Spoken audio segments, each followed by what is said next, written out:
Today we are diving into something, well, it's pretty different. We're looking at a complete economic operating system for a country, but it wasn't designed by a government. It was designed by a private citizen, and it was all published openly on GitHub. This is the story of NUPA-NG, a framework that claims it can literally reboot the Nigerian economy. And that really brings us to the huge question at the heart of this whole thing.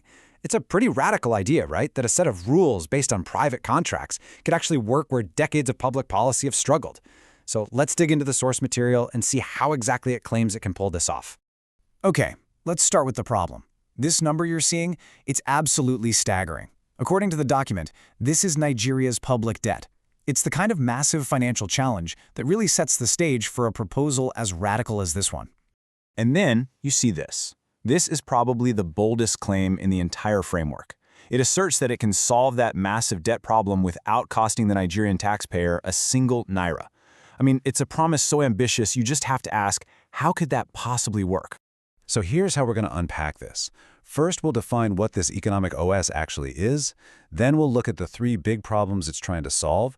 After that, we'll get into its core solution, which is all about land. Then we'll check out its plan to protect human jobs from AI, see how it's designed to audit itself, and finally, we'll look at the big picture, its vision for a post-oil Nigeria. So first up, what exactly is NUPA-NG? The author is really specific that this isn't just another policy paper. It's framed as something much, much more fundamental than that. The language here is very intentional. It's called a polymorphic economic protocol. Now, that's a mouthful, so let's just stick with that operating system analogy. Polymorphic basically just means it's built to change shape to fit its environment.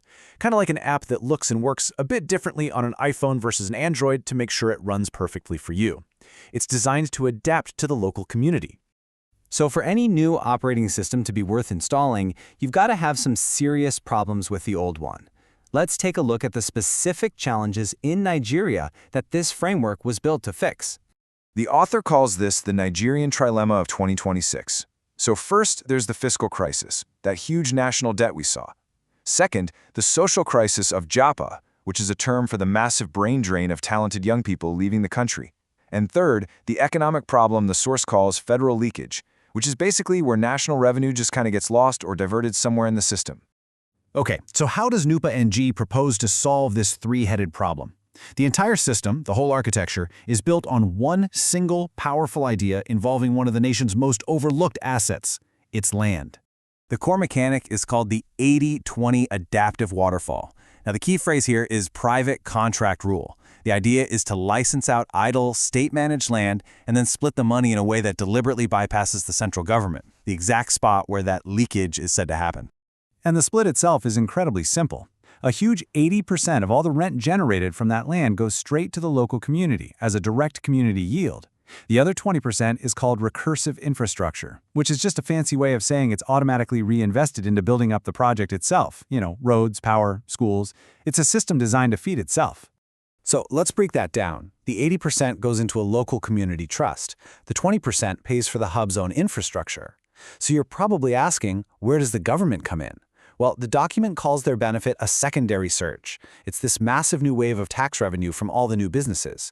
Corporate taxes, VAT, payroll taxes. The state gets rich from the boom, not from taking the first cut of the rent. Now, let's move on to something that's on everybody's mind these days. How does this system handle one of the biggest economic fears we have right now? Jobs being lost to automation and AI.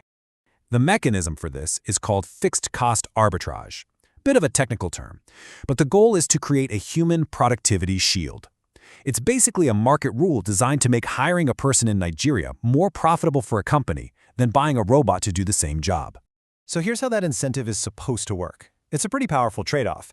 Companies that build their operations in these new hubs getting massive 70% discount on their land lease. But there's a catch. They have to sign a contract agreeing to prioritize human labor. The logic is simple. The money they save on land is so huge, it makes their human workforce their most cost-effective and therefore most profitable asset. Now, of course, any system this ambitious is going to raise some questions. You've got to wonder about potential problems. Well, the source material actually anticipates this skepticism, and it includes what it calls an auditor's log to tackle these concerns head-on. Let's start with the biggest one, corruption, or elite capture. The framework proposes two main safeguards. First, Every single kobo of revenue is audited and then published on a public ledger for anyone to see. And second, the local community holds the ultimate power, a sovereign veto, giving them the right to block any project or leader they think is misusing the money. Okay, what about political instability? You know, a new government comes in and just changes all the rules. NUPA-NG's defense against that is that its revenue system is governed by private contract law, not public policy. The goal is to make the system, in their words, a bouja-poof, insulating it from the whims of changing politics. And to back up these big claims of stability, the repository says the entire framework was validated by 7 different AIs. It reports the system went through 100 million simulations and achieved a near-perfect survival rate against black swan events. This means the model supposedly stayed stable and didn't collapse even when it was hit with worst-case scenarios like oil price crashes, currency chaos, and super high inflation. And this really speaks to the sheer confidence of the project. Its own internal audit ends with this incredibly definitive verdict, just flat out declaring that the framework has successfully solved Nigeria's core economic challenges. All of this, the contracts, the audits, the AI job shields, it's all building towards a really grand vision. If this system actually works the way it's designed to, what kind of future is NUPA-NG promising for the nation? The architect includes this quote, and it widens the scope dramatically. It really suggests that this isn't just being proposed as a Nigerian solution, but maybe as a potential global model for generating prosperity from the ground up, totally independent of national politics. And that leaves us with our final thought. Is a privately designed economic engine, born on GitHub and stress-tested by AI, a viable blueprint for a nation's future? Or is it a brilliant but ultimately theoretical digital dream?